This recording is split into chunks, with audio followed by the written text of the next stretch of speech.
पैदा हुए उस कौम से गद्दारी क्यों? इसलिए कि कौम गरीब है, इसलिए कि कौम के लोग डरे हुए हैं, इसलिए कि थोड़े कम पढ़े लिखे हैं, संगठित नहीं है करके आप समाज का साथ नहीं देना चाहते हो और बाकी लोगों का साथ दे रहे हो जो समाज को खत्म करने के पीछे पड़े हैं, जिनको आदिवासी नाम, आदिवासी संस्कृति और आदिवासी आदमी इस देश में नहीं चाहिए। इन्होंने हिंदू भारत का नाम घोषणा कर दिया है। हिंदू भारत का मतलब होता है आदिवासी मुक्त भारत, बगैर आदिवासियों के भारत। अबे जो इस देश का मालिक है, जो इस देश की जल जमीन जंगल का पहला नागरिक है, उसी को खत्म करने का षड्यंत्र चालू है इस देश में। साथियों, यह मिशन के माध्यम से ही बोला जाता है हर जगह, पूरे देश भर में, कि सरकार बोल रही है भारत में आदिवासी नहीं रहते हैं। संयुक्त राष्ट्र संघ में बोल रहे हैं कि भारत में आदिवासी नहीं रहते हैं। इसका मतलब दूसरा यह होता है कि आदिवासी भारत के नागरिक नहीं है। यह आपकी पहचान को ही नहीं, आपकी नागरिकता को खत्म करने की नींव रख रहे हैं। अभी डिलिस्टिंग का नया नाटक इन्होंने शुरू किया है। ये बोल रहे हैं जो क्रिश्चियन बन गए हैं वो आदिवासी नहीं है, जो मुस्लिम बन गए हैं वो आदिवासी नहीं है। तो भाई, मुस्लिम भी धर्म है, क्रिश्चियन भी धर्म है और हिंदू भी धर्म है। अगर आप ऐसा बोलना चाहते हो कि जो क्रिश्चियन है वो आदिवासी नहीं है, जो मुस्लिम है वो आदिवासी नहीं है, तो आप किस बिना पे बोलोगे कि जो हिंदू है वो आदिवासी है? क्योंकि आदिवासियों की संस्कृति तो बहुत अलग है। हां, यह बात सही है कि कुछ हिंदू भगवानों को आदिवासी मानता है, आदिवासी मुस्लिम पीरों को भी मानता है, आदिवासी क्रिश्चियनों के कोई चर्च दिखे उसको भी नमस्ते कर लेता है, उसको उससे कोई प्रॉब्लम नहीं है, सबका सम्मान करता है। हमारे बुजुर्गों को मालूम भी नहीं था, पढ़ना लिखना नहीं आता था, स्कूलों में जाते थे, उनके आगे हिंदू लिखते थे।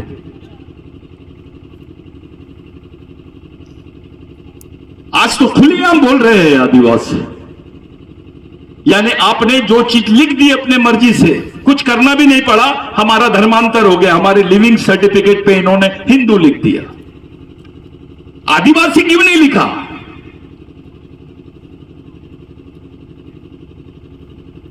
ये षड्यंत्र को समझने की जरूरत है। जो बच्चे आज बैठे हैं, कल इनका भविष्य है। समाज की एक मजबूत नींव खड़ी होनी चाहिए। हमको समाज में नेता नहीं होना, समाज का नौकर होना, जो समाज के लिए रात दिन काम कर सके, समाज का सैनिक होना, जो समाज के लिए मर सके, लड़ सके, तब जाके यह समाज बच सकता है। क्या हालत है? इलेक्शन में मुद्दे बन गए थे, कुछ लोग बोल रहे थे कि भाई आदिवासियों पे पेशाब कर दिए, कुछ लोग बोल रहे थे आदिवासियों को पेशाब पिलाया गया, कुछ लोग बोल रहे थे आदिवासियों को नंगा करके घुमाया गया। क्या असर हुआ इन मुद्दों का? मजाक उड़ाया गया हमारा। जब यह बात सामने आई तो इलेक्शन में इन सब चीजों का मजाक उड़ाया गया, अपने ही लोगों ने उड़ाया। उनको लग रहा था यह राजनीतिक मुद्दा है। चलो इलेक्शन खत्म हो गए, अब बताइए ये मुद्दा कौन सा है? इस देश में किसी और समाज की महिलाओं को सड़क पर नंगा नहीं घुमाया जाता जो आदिवासी महिलाओं को घुमाया जाता है। उसमें मेरी मां, आपकी बहन, आपकी मां भी हो सकती है। पार्टी कैसे बड़ी हो गई समाज से?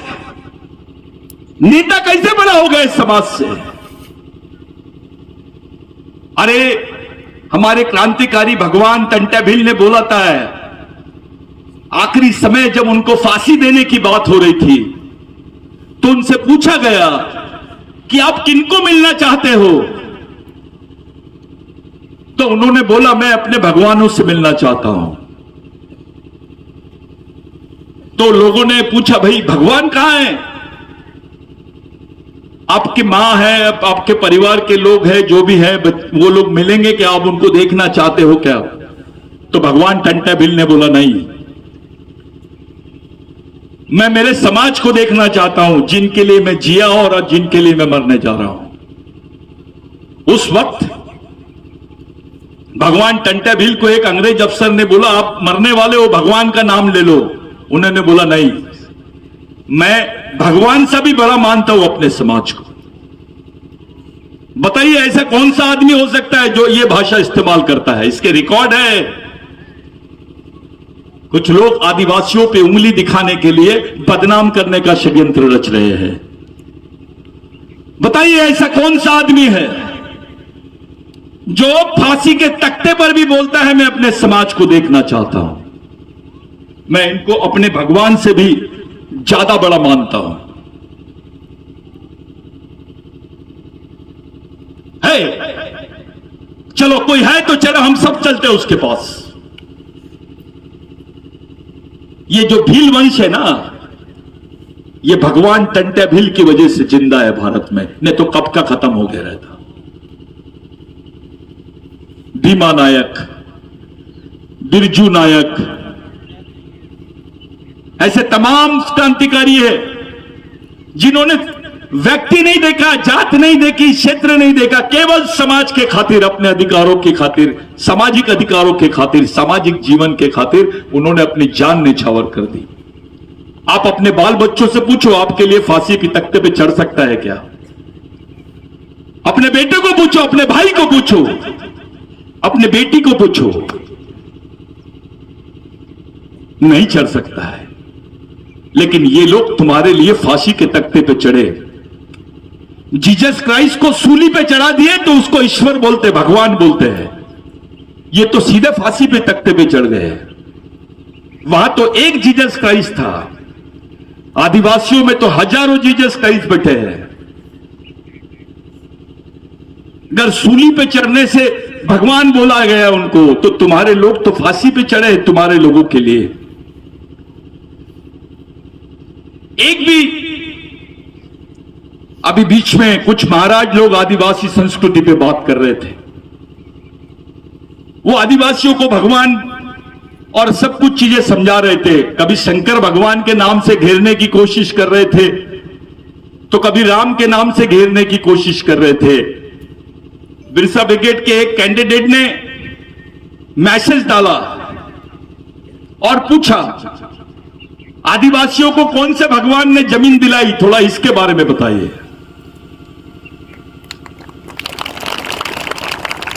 तो महाराज ने प्रेस कॉन्फ्रेंस छोड़ दिया और पीछे के दरवाजे से सीधे चले गए घर, क्योंकि सच्चाई है। जिसको ऐसा गर्व है कि मेरे पास 50 एकड़ जमीन है, मेरे पास पैसा है, नौकरी है, बे तो किसने दिया? तेरे को नौकरी किसकी वजह से मिली है?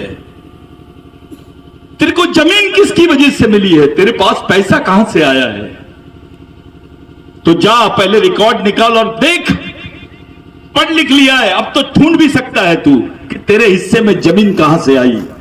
अगर भगवान टंटा भिल नहीं होता तो तेरे हिस्से में जमीन होती क्या? भगवान टंटा भिल ने हेरिडिटरी एक्ट क्रिमिनल ट्राइबल को रद्द नहीं कराया होता खुद की अरेस्टिंग करने की शर्त पर। भगवान टंटा भिल ने बोला रेंगा कोरकू को, भगवान रेंगा कोरकू को, कि अगर अपने समाज के लोगों को ये लोग गुनहगार बोलते हैं और सरकारी दफ्तरों में नौकरी नहीं दे रहे हैं, तो इनको बोल दो कि आदिवासियों को पुलिस में भर्ती कर दो अगर टंटा भिल को पकड़ना है तो। खुद की गिरफ्तारी करने पर, उस खुद की मौत के बदले तुम्हारे लिए नौकरी मांगा है उस शख्स ने जिसका नाम है भगवान टंटा भिल। खुद मरने के लिए तैयार हो गए और आपको नौकरी दिए है। और अपने अधिकारी लोग, शर्म आना चाहिए उनको कि इतने बड़े जलसे को, इतने बड़े नाम को, उसके मिशन को, उसके विचारों को छोड़ के भाग रहे हैं, डरते हैं, उसका नाम लेने से डरते हैं, उसकी फोटो लगाने से डर रहे हैं। अबे कौन से भगवान ने नौकरी दिया ये तो बता, कौन सी सरकार ने दी तेरे को? अगर तू क्रिमिनल टाइप होता तो तेरे को मार भी देते तो एफआईआर दर्ज नहीं होता था। तब भिल वंश के लोगों को, चाहे बिलाला हो, बारेला हो, दरबार हो, इनको मारने का आदेश था। इनको मार भी दिया जाता था तो कोई केस नहीं लगाई जाती थी। चाहे भील हो, बिलाला हो, बारेला हो, ये नए नए लोग, राज दरबार हो या अन्य कोई भी हो, गावित हो, वसावा हो, ये जितने लोग हैं, हमारे बीच में एक नई बीमारी आ गई है। अभी बिलालाओं का अलग सम्मेलन हो रहा है, बारेलाओं का अलग सम्मेलन हो रहा है, भीलों का अलग सम्मेलन हो रहा है। इससे ज्यादा शर्मनाक बात कुछ नहीं है।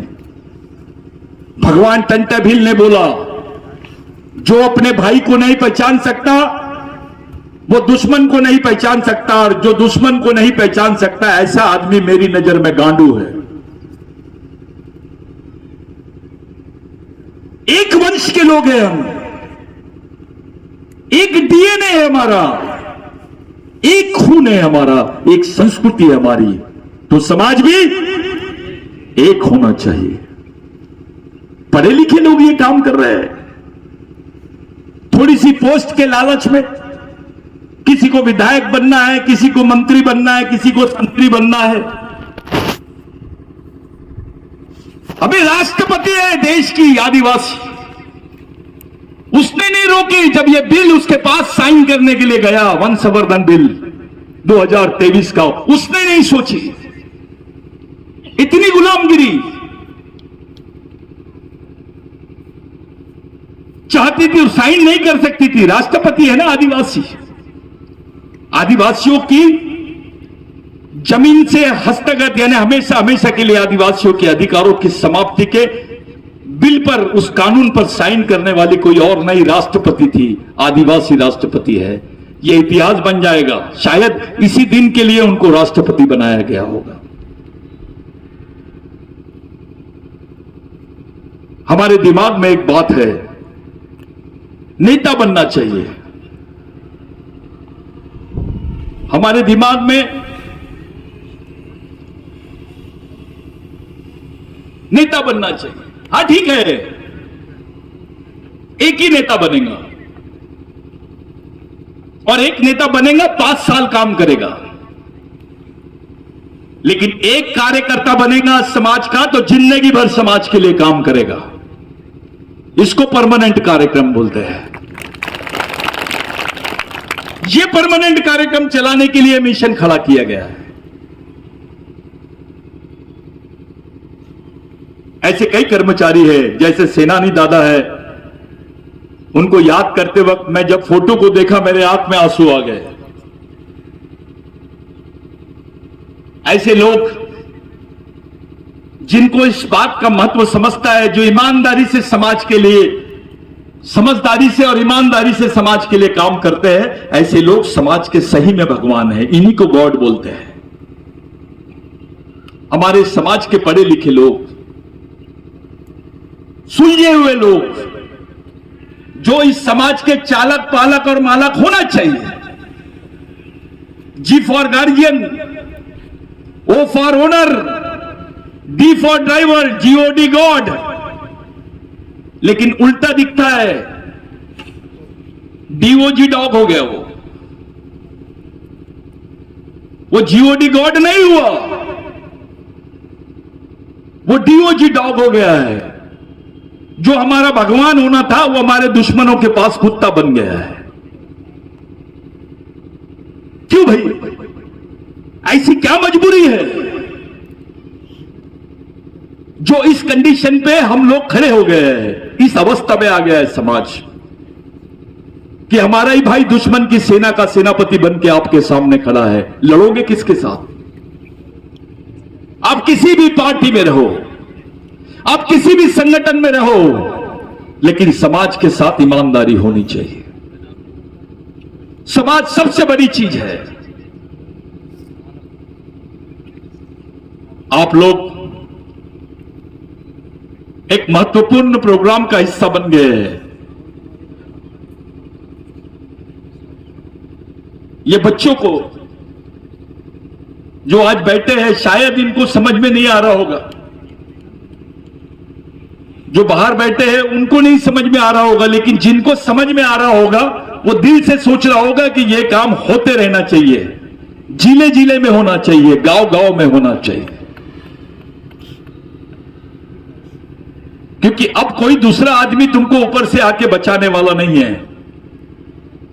अब टंटा भील बचा नहीं सकता हमको, बिरसा मुंडा बचा नहीं सकता, वो आएंगे नहीं। लेकिन उनकी विचारधारा है जो हमको बचा सकती है, उनका सिद्धांत है जो हमको बचा सकता है। वो मर के भी हमारे बीच में जिंदा है, क्योंकि वो शहीद है। शहीद मरता नहीं। बिरसा मुंडा ने बोला था कि मिशन में आदमी बूढ़ा भी नहीं होता और मरता भी नहीं है। ऐसे कई कार्यकर्ता हमारे बीच में आए हैं जिनकी उम्र काफी है। कुछ लोग 70 साल के हो जाते हैं तो भगवान के मंदिर में भजन करते हैं, लेकिन ये 70 साल के होने के बावजूद भी समाज के बीच में जा के काम करते हैं। मैंने देखा हो, इनके लिए तालियां बजाओ, ये सच्चाई करने वाले लोग। यहां कुछ ऐसे अधिकारी भी हैं जो अपनी नौकरी को ताक पे रख दिए, काम कर रहे हैं, जिद है।